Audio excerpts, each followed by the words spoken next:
This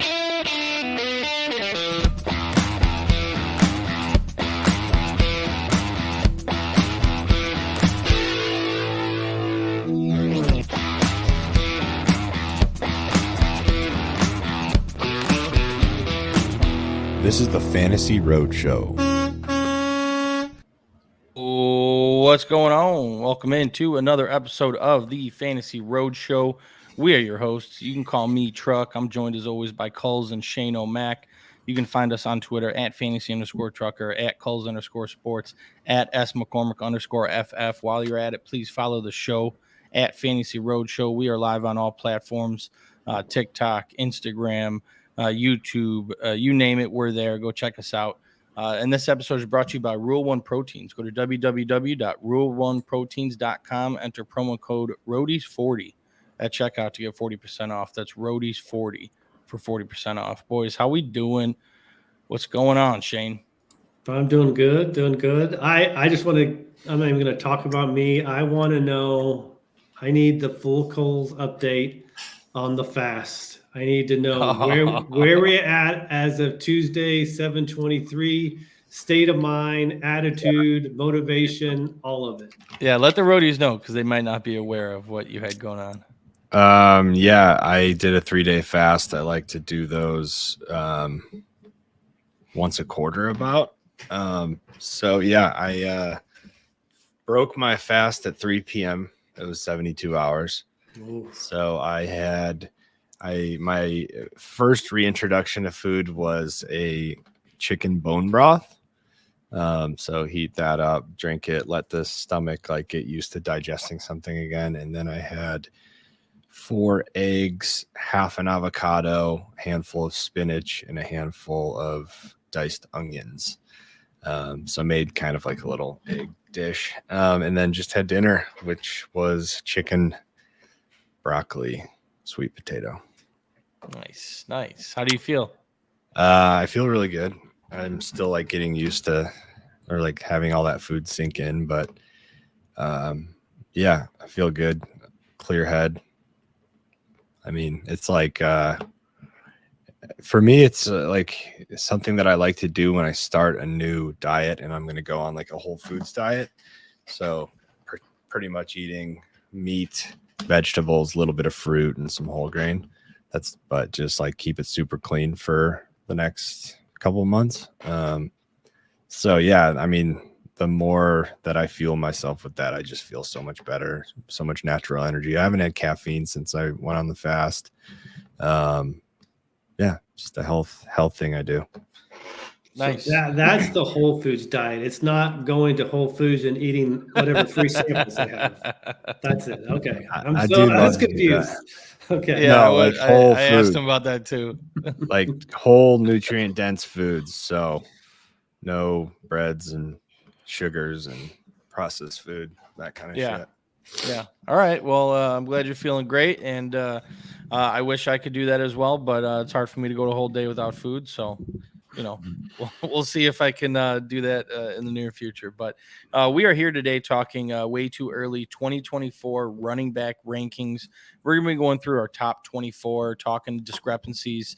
And I'm curious to see where you guys have everybody ranked, as I'm sure you're curious about everybody else as well. But Mike, do you want to go ahead and pull that up whenever you have a moment? Yeah, let's do it.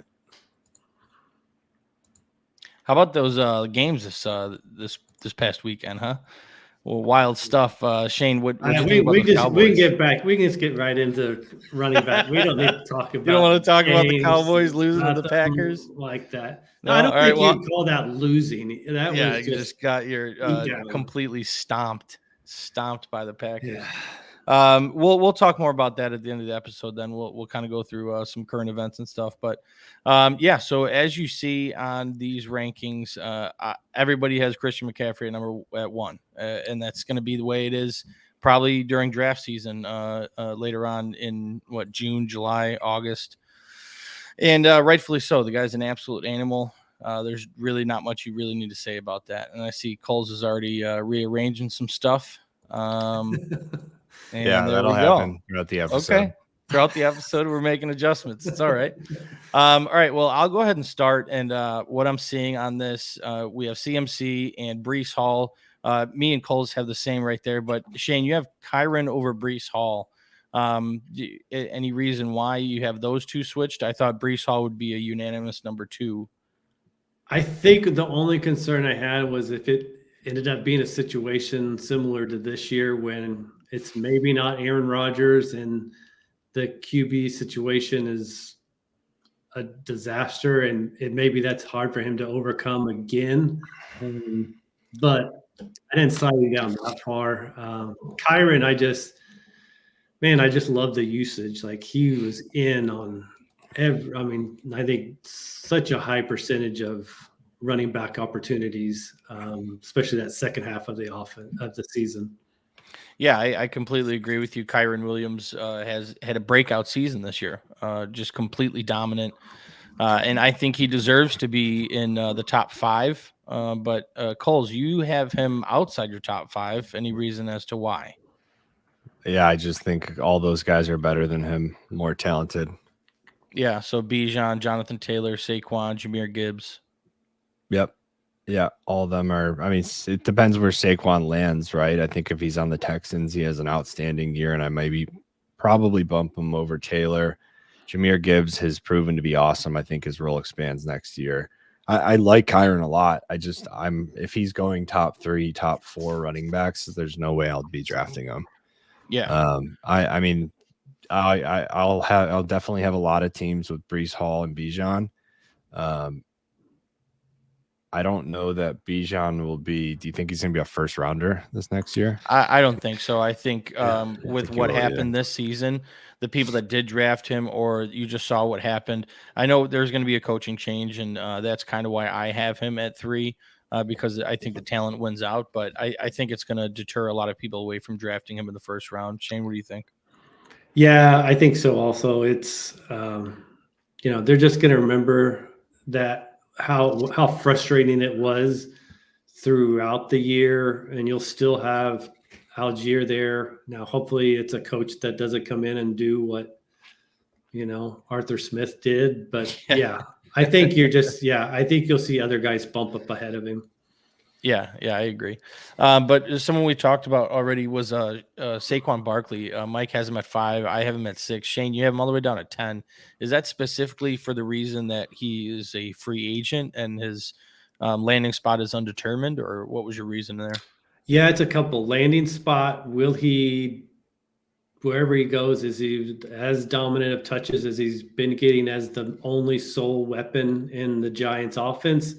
And just, even though we talked about this on the last show, like, do I trust him to be healthy another whole second year in a row, where prior to he had multiple games missed throughout the years? It's just a combination of those factors, I think. Yeah. And the guys ahead of him. Yeah, that makes sense. Someone I want to bring up, you guys have, Mike, you have Jahmyr Gibbs at 6. Shane, you have him at 5. I have Jahmyr Gibbs all the way down at 9. I probably won't have Jahmyr Gibbs on any of my teams, depending on, we'll see what happens later on in this offseason. But kind of my reasoning there is just this team really, really likes David Montgomery, and I don't think he's going anywhere. Yes, Jahmyr Gibbs' role could expand this next season, but I see it being limited with the appearance of David Montgomery on a game-to-game basis. This guy is just he's been playing really good, touchdown machine, and I don't think that changes next year. Yeah, I don't know. He out carried him and out touched him in the playoff game this weekend. My guess, I'm thinking he becomes kind of like Alvin Kamara and the Saints. So even if they are splitting some touches, like, he's going to be the more high value touch person with receptions and explosive run rates and explosive opportunities and touchdowns. It's kind of where I think. Yeah, that makes sense. I like that comparison a lot. The Kamara, that's exactly how I'll be explaining it. I think Gibbs' talent's just way better, and I mean, Montgomery's great, and they love to run that power game, but Jahmyr Gibbs is talent is just becoming to where they can't keep him off the field. So yeah, I like him. I think I will probably have him on teams. But I wanted to I wanted to talk about Bijan still. So okay. Like Shane was saying that I forget who said, to be honest, but one of you guys were saying that Bijan, because of what happened last season, that was Shane, that people will be feeling burned, so he'll slide in the second round. If he's there in the second round, for me, that's going to be an auto pick because I love when like the hype builds up one year and it doesn't necessarily live up to it, so people feel burned, and then because of that, their ADP is affected. That's when, like, look at Cortland Sutton this year. Everyone was so high on the Broncos 2 years ago, and they fell on their face. And then Sutton was outstanding for most of the year this year. So I look for those kind of players. Granted, he's in the top 3, so there's not as much of a there's not much of a disparity there between like how far he fell from the previous year, but. Yeah, I mean, I just think if I start late in the first or mid first, and Bijan sitting there on the way back, I probably end up with him on my team. Yeah, I think you'll see guys even at other positions jump him too, right? So you're going to see probably on St. Brown jump him. He comes into the first round up ahead of him. Some other receivers, maybe even jumps him. CD's guaranteed ahead of Yep. It'll be interesting to see where Puka goes. Like, does Puka go before Bijan? I'm excited to see where you guys have him ranked in our next episode. That's going to be a fun topic. That is, Yeah. So I don't know. Anyways, I wanted to backtrack there just because I wanted to bring up the point of like looking for guys who maybe burned some people, gave him a bad taste in their mouth. They slide on ADP, and then boom, his talent, which we all saw this year, and his situation's a lot better. I mean, if Belichick's one person that was named, I guess everyone was named to the Falcons job to get interviewed because it's just they've been bringing in everyone. But anyways, yeah, I wanted to bring up that. So. Yeah, I'm right there with you. I think in the second round, Bijan is an auto pick for me as of right now. I mean, even with that limited workload that what's his name, Arthur Smith was giving him, I mean, still had almost 1,000 yards on the ground. Like over 50 receptions. Like he was still so good with the touches that he got that the sky's the limit for him next season when they get a new coach. So I agree with you, Mike, right there. Yep. The next person we should talk about is someone who Mike and I have inside the top 10, but Shane does not. It's Devon Achane, a breakout rookie this year. Mike, you have him at 8. I have him up at 7. Shane, you have him down at 11. What's your reasoning for snubbing him outside the top 10? I guess it'll probably just be, I saw, so many times he did not make it through full workload. Now, maybe if they use him, they have to use him in some sort of shared role. So it's got to be in some sort of capacity, kind of like what we see in Detroit, what we saw in the past with the Saints with Kamara. But all the guys I have ahead of him are would right now project for more touches, overall touches, rushes and receptions. I'll project for a higher touch volume over him. And all of them I have ahead of him are still young, and should be in good situations as well. I think Miami either brings back Mostert or they bring in somebody that's going to be a threat. Yeah. Yeah, I completely understand where you're coming from. I just think with his how efficient he was with the limited touches that he got this year, I had to put him inside the top 10. But I get what you're saying. Mike, you got anything on there?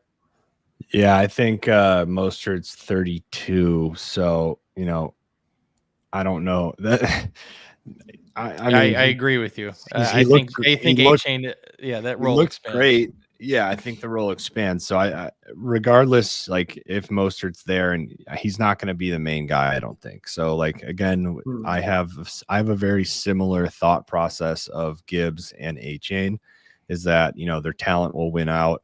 Whoa, what's happening? Uh-oh. Their talent. Oh gosh. Their talent's gonna. Oh gosh. I will say this about him real quick while you're doing that. Like, I was pretty shocked. I saw 21 rushes of 20 or more yards in the limited amount of time that he got. I mean, that's pretty incredible. I think that was, I don't know for sure. I think that was tops in the league. Probably. Yeah. So I think he's going to still be like not a true workhorse run. Like, he'll never be a true workhorse running back because of his size, but I think you'll see a lot of Achane, and he's going to be making big plays. And, you know, that offense is probably going to have an outstanding year again, scoring the ball. So I will probably want to find pieces of the Dolphins team, and that'll be my main target. Yeah, I completely agree. All right, next guy we should talk about. Mike, you have him up at 10. I have him at 11, but Shane, you have him down at 18. That's Alvin Kamara. What's going on with your ranking with Alvin Kamara? I mean, he's 28 years old. What's your reasoning for dropping him that low?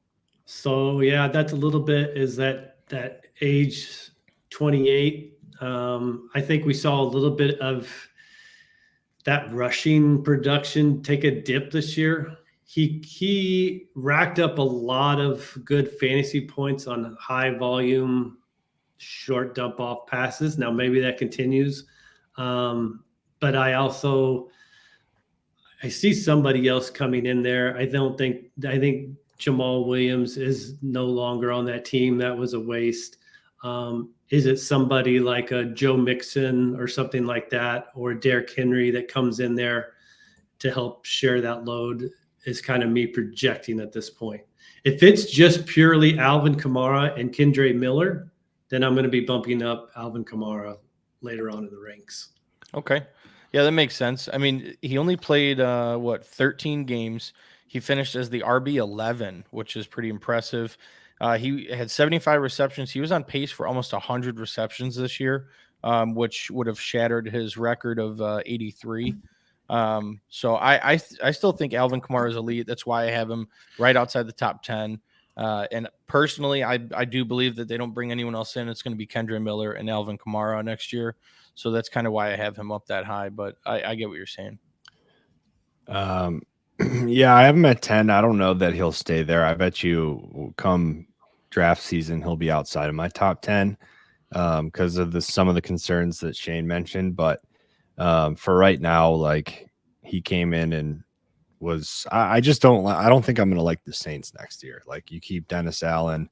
I don't really think that they're a team that could probably, I mean, if it's Derek Carr, like, I'm going to fade the Saints probably as a whole. Yeah. I would imagine Olave is still a top 10, top 15 wide receiver. I mean, what, top 10? What was he last year? Like, probably 8 to 10. Yeah, I think so. So, he's probably maybe pushed back a little bit because obviously Marvin Harrison has to go in there. Puka, there's going to be some guys that jump ahead of him, but I don't know. I'm probably going to end up fading the Saints. They seem like a team that just doesn't really have things trending in the right direction. He's one of the, let's put it this way. He's one of those guys that's going to have a lot of movement based on what the Saints look like leading into the season. Yeah. And I don't think Kendre Miller's good, by the way. Like, he didn't really ever look good once this year. No, he did not. He's just not a good running back in my mind. Like, I don't think he's very talented. So I don't know what the situation's going to be like there. Yeah. All right, next guy, Shane, I kind of want to talk to you about this guy because I completely disrespected him by keeping him outside of my top 24. And you guys have him. You have Mike. You have Tony Pollard at 12. Shane, you have him at 14. He is outside my top 24. And my reasoning there is I do think the Cowboys bring in another running back. I did not like what I saw from Tony Pollard this year. I drafted him in a couple leagues and I was not happy about it. He did end up with over 1,000 yards, but he had less Last year, he had 1,007 yards with 60 less carries. And he hit that mark again this year, 6 touchdowns. I wasn't really impressed with what I saw, and I think the Cowboys are going to look like a different team next year. And I'm not sure exactly what happens, but what's going on with Tony Pollard? Do you think they just ride him out next season the same way they did this year, 252 carries in that same ballpark, or what do you think? So yeah, he's one of the free agent running backs. So he will be out there. I think one of two things happens. He either comes back to Dallas. They have a tendency to do this with guys. He comes back to Dallas on like a 1-year, $5 million deal. They will do a lot of these 1-year deals with guys that expires.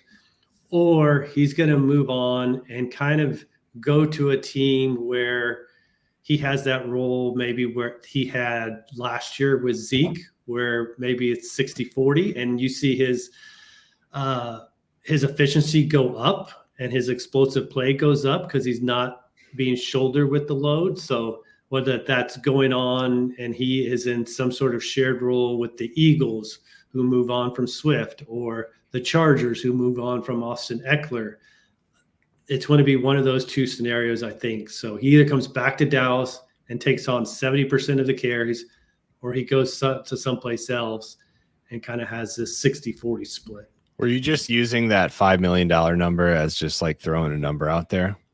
Because he wouldn't actually, he's not going to take a 1-year $5 million deal, right? He can get more than that elsewhere. I would maybe think so. He's probably going to end up getting is that Miles Sanders type deal, David Montgomery type deal. Like the Miles Sanders, I think was 3 for 23 or 3 for 24. Yeah.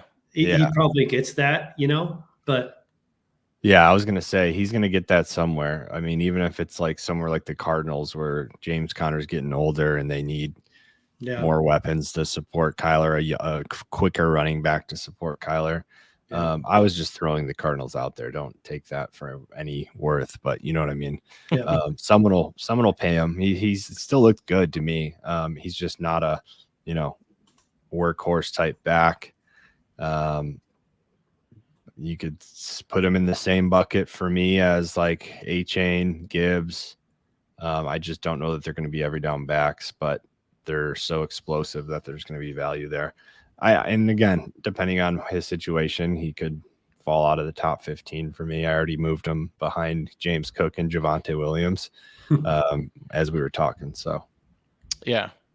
If you guys see any other discrepancies here, I'm going through them, but what do you guys think? There's one, I think, and when I made my list, I thought I might be too low on him, and that's Javonte Williams.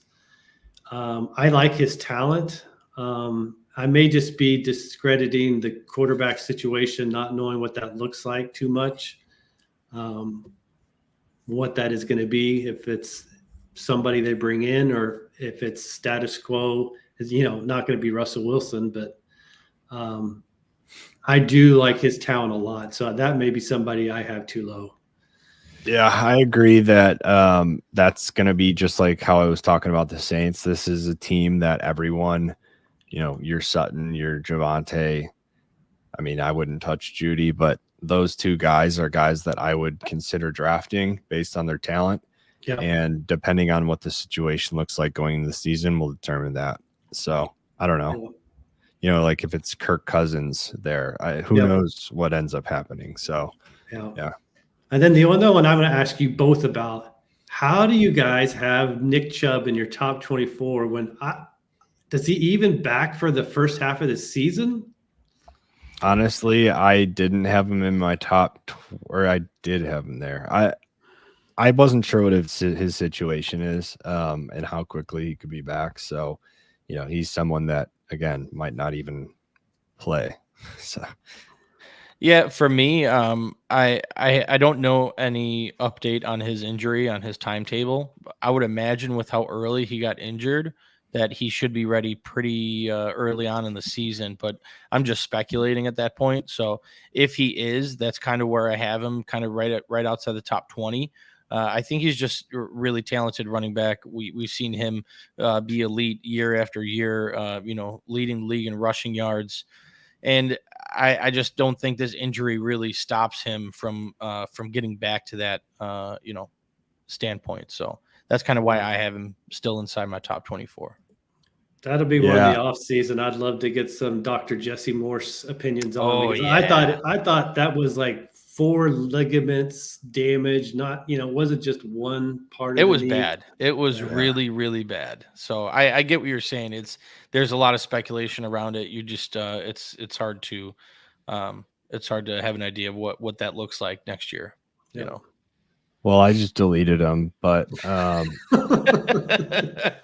don't like the knee injury and I don't like his age, but I mean, if he's, why I say I don't like his age is because I don't think first of all, I don't think he's the type of athlete that Breece Hall is, but I also think, you destroy your entire knee as a running back at the age of 27. You don't quite bounce back as quickly as if you're 22 or 23 like Breece. Yeah. I mean, like I feel my lower back tighten every day more and more. So I you know how that is. Just old. But what is like I'd like to talk about Aaron Jones for a second. Like what do you guys see there? What does that look like? Do the Packers draft someone? I just don't really think. Do they continue the AJ Dillon and Aaron Jones, experiment, or what do you think happens there? No, I think Dillon's out of there. He's a free agent. So he's one of the free agent guys. So he's gone. So I think it's a draft. Probably they don't tend to sign free agent running backs. Right. Maybe they do, but I think it's a draft situation. And Aaron Jones has probably one more year of semi-top value in production. Yeah. And even for me, even if he does have one more year left with the Packers, I mean, looking at what he did in the last 3 weeks of the season, he was the number 1 running back. He had over 20 carries, over 111 yards every game. He looked really, really good, and the Packers looked good as well. So to me, even if they draft a rookie, I think Aaron Jones has a big enough workload next year for me to warrant him to be inside my top 24. Yeah, I'll probably be looking at him to draft again this year. So, anyways, let's see who else. I mean, James Conner, who knows what's going to happen. It's so hard to have a strong stance on any of these guys. Running back, such a ridiculous position as it is. But we just don't know what these offenses are going to look like, really what even type of offenses they're going to be running. But, a guy I have in my top 20 sitting at 20, Tyjae Spears, I think what we saw from him talent-wise was, outstanding, potentially even elite. The issue is that team is just rebuilding. So you need a new offensive line. You need a lot around him for him to be a, top 10 guy, but his talent alone, he makes some pretty big time plays. So that's why I put him in my top 20. Yeah, I don't have him inside my top 24, and I probably could have put him down at like 23, 24, maybe took out Mostert or Swift or even Chubb, really. But for me, that team is kind of in shambles right now. Is Will Levis the guy? Even if he is, I don't think he's very good. I don't think that offense looks very good next year. So, we talked about early on targeting good players on good teams, on good offenses. And to me, he's a good player, but on a bad team and a bad offense. So, we could easily see like Ben Johnson or Slowick get hired by the Titans. And then it's like, okay, now are we going to start to seriously look at Tyjae as a, inside of our top 15? Because he's a guy that I could see being a league winner if he's getting drafted in the 20s and they have the right situation there. Granted, the entire offensive line needs help, but with a true good offensive-minded head coach, they could look like a completely different team this year. We just don't. We don't know yet. So you're 100% accurate there. And if that is the case, if I do like the direction the team is going, then I could easily see bumping him up. But current standpoint, with the way the offense looked this whole season, and with the coaching kind of up in the air. That's the reason why. Yeah, we'll see. It's gonna be a new offense. Well, Levis is a gunslinger, so you think they're gonna bring in someone that has, a high paced, or at least somewhat of an air raid type, like fast paced offense. So we'll see what happens. This is January 16th. So yeah. How about Rhamondre Stevenson? I know, Mike, I don't see him on your list. Shane, you have him at 25. I have him up at 21. And this is someone that I was kind of confused about because he is a really good running back. I do believe. And I don't know how this Patriots team looks next year. But in the middle of the season, that guy was 5 catches, 6 catches, 4 catches. Like, he's a pass catching running back. And I think in the right situation, he could have a good season. So, I don't know. Do you guys have anything to say about Rhamondre? No. I don't know if that offense looks any different, honestly, next year. Like, they kind of just put a younger Bill Belichick 2.0 in place as head coach. And I don't know. It doesn't give me great confidence that things are going to change much. So, yeah. Other than, potentially Drake May, someone along those lines, which I think outside of Caleb Williams, I don't know that any of these guys are going to step in and just, light the league on fire like CJ Stroud did this year. yeah. Maybe Jaden Daniels if he goes to the Falcons and they have a Slowick or someone like that in there. Mm-hmm. But I don't see Drake May being that guy. After watching the national championship, I don't think Penix is going to really be good at all in the pros. So I don't know. Yeah, it's Caleb and then situational, but stepping into the Patriots, that's not a great situation. So I just don't see them having a lot of success in a division that's going to be really, really competitive again, Oh yeah. All right. What else do you guys see here? Do you guys see anything else? Not much to me. I mean, it's a lot of these guys, Jacobs, Pollard, Shane O'Mac has Jacobs twice on his rankings. I see that. You have him at 12 and at 19. That's Which how much one I is love it? him. Which one is it, Shane? Answer the question. If I had control, I would be moving him around here. See, no, Well, I do think you can get on the Google Doc, Shane. You can get on. That's true. Make the adjustments. Which one was accurate though? I think it was the tool there. Yeah, I think it was that one. 17. Because what my thought process is I think the talent is top notch. I think he's one of the better running backs that doesn't get talked about in that nature. Yeah. And so I could see a couple of situations. Like I could see if the Giants get rid Barkley, they bring Jacobs in on a 2-year deal, or whoever ends up with the Chargers, they want to pull him over and kind of be that workhorse back for them. Yeah. Maybe it's Dallas even trying to pull him in on a David Montgomery type deal. I just think he goes anywhere he's going. I think he's going to get a good amount of touches. Okay, I see what's going on here now. Josh Jacobs is going to be a Cowboy, and that's why he's on Shane O'Mac's rankings. And Tony Pollard will become my new Amari Cooper. Yeah, there you go. Kulz, I got a question for you, buddy. There's Austin Ekeler and Derrick Henry round out your top 24. Did you just pair them there at the end just because of their elite careers and their age and kind of being in the same boat? Both free agents. Is that kind of why? Yeah, and I had 20 and needed to string together 4 about a minute before the episode. So those are 2 names that no one's going to knock me for having in the top 24. So I just stuck them there at the bottom. Yeah, that makes sense. In reality, though, like my argument for those 2, like you put Derrick Henry on a contending team, like let's say Houston.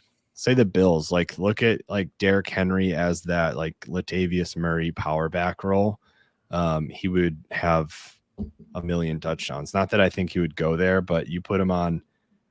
No, I don't think. Well, maybe Houston. Yeah, I just think somewhere. Yeah, I could see Houston somewhere with a good offense, contending team where he can just play a 60-40 role with one of these like Tony Pollard, Achane. You put him in a situation like that on a good offense with a good line. You know, obviously he didn't have that this year. I think there's still some juice there to where if like the team is highly motivated, he can, you know, use what's left in his tank. Let's put it that way. Yeah. Ekeler, not as much. Not as much confidence in him, to be honest. No. I just didn't see anything out of him this year. So, yeah, I mean, we'll see where he lands. That's really all I have to say. All right. A question for both of you guys. As I see, Joe Mixon isn't on yours, either of your lists here in the top 24. Now, is that because he is a free agent and his situation's undetermined, or what? Because I think from what we saw this season, like he still looks like a good running back. He was what, the RB6 yeah. at the end of the year, and played all 17 games, over 1,000 yards. Double-digit touchdowns, you know, combined, over 50 receptions. You know, what does that look like next year? And why do you guys have him outside your top 24? Well, I can tell you what I think it looks like, because at number 25 or 26 in my rankings is Chase Brown. And I think Mixon is not on that team next year. And I think Chase Brown is the sleeper, going to be everybody's summer hype sleeper running back to be looking I love at. that. I love that. He just looked so much more explosive, you know, when he got no, he really did. Yeah, towards the end of that season, the last couple of games, Chase Brown was all the hype, and he had that explosive runs and catches, and I think he's a dominant force next season for sure. Got anything on Joe Mixon, Kulz? Nope. Okay. Fair enough. All right. You guys have anything else? Any other names you want to talk about before we sign out? No, I think the Seahawks, Kenneth Walker situation, like that's interesting. I don't know that Charbonnet was all that great. But like what's going on in Seattle, we don't know. That's going to be a coaching thing. And Ken Walker showed that he's a very talented running back. So yeah, very much. I think so. He's still 1A there, and will Sharp's role increase? Who knows? It's going to depend on the coach and who they like better, what style of running back they like better. Yeah. I liked what I saw from him this year. I think the team to watch is the Eagles. So Swift is a free agent. I think the NFL will ban the tush push. Yep. Now that Kelsey's retired, I think that goes away. So now you're looking at some increased goal line rushing opportunities probably. And who did they bring in to that role to take on some of those opportunities? Derrick Henry. That's what it could be. So if that's the case, Henry comes back. He comes into my top 24 for sure. Yeah. I like that landing spot for him too. Yeah, it's going to be interesting. Again, it's mid-January, so you know, we're going to be talking about this again later in the year. As I said on previous episodes, putting what's fresh on your brain from this past season into a rankings to kind of have a starting point for next year is important. So, you know, that's why we are here talking way too early rankings, is because now we have something to build off of going into the season, you know? You couldn't have said it better myself. That's a great summary there. All right. Well, I think that about does it for our episode 3, way too early 2024 running back rankings. Be on the lookout next Monday. We're going to drop our wide receiver rankings and then follow it up with our tight end rankings. So make sure to follow us on Twitter, follow the show, check us out on TikTok, on Instagram, YouTube, all the works for all you podcasters out there. And most of all, Buckle right. up. everybody, buckle up. Buckle up.